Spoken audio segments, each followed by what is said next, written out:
my pleasure to yield now 5 minutes to Congressman Steube. You're recognized. Thank you, Madam Chair. Director, thanks for being here. Obviously, the committee has a lot of questions, and we appreciate your attendance today.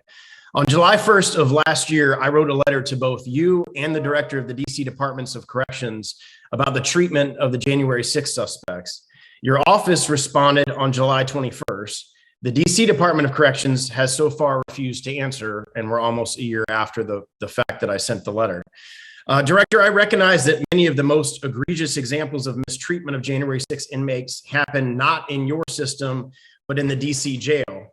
It has been reported that January 6 inmates in the DC jail who are not vaccinated for COVID-19 are forced into solitary confinement for 14 days after meeting with their attorneys.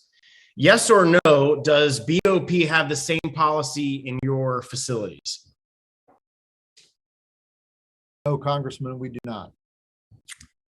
Well, I'm glad to hear that. And that also highlights how out of step and illegal the policies of the DC jail regarding January 6 inmates is.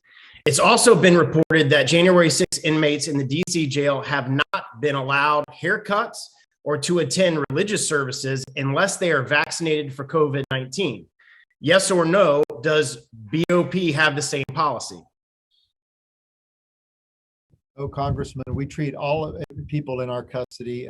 Everybody has equal access and is treated with dignity and has access to everything equally. This further shows, thank you for your response. This further shows how egregious the DC jail's mistreatment of January 6 inmates is. It has further been reported that January 6 inmates in the DC jail have been denied medical treatment, and this was largely the basis for a federal judge finding the warden in contempt. In your experience as a career law enforcement officer and a prison official, is this acceptable conduct by a correctional institution to deny medical treatment? Congressman, I'm not going to comment on what another correctional agency does without knowing all the information. I can just stress to you that in the BOP, which is who I represent, everyone has equal access to medical care programs, community placement, things of that nature. I would DC Corrections.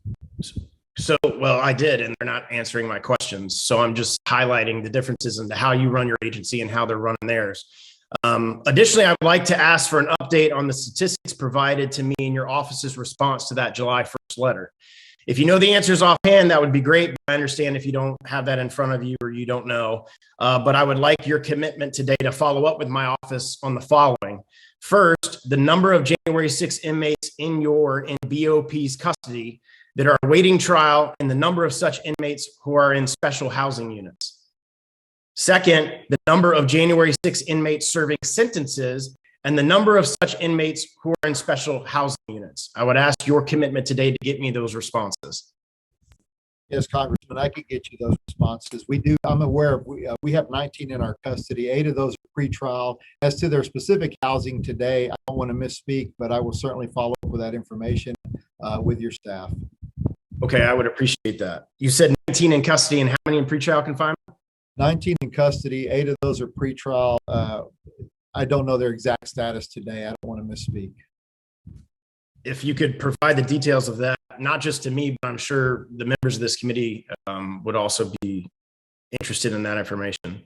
I've got a little bit of time left, so one more question. In your office response to my letter, it was noted that judges, quote, routinely make recommendations to the Bureau regarding placement of an inmate at a specific institution or enrollment in programs. And your office also noted that the Bureau's policy requires, and I quote, a good faith effort to follow these judicial recommendations.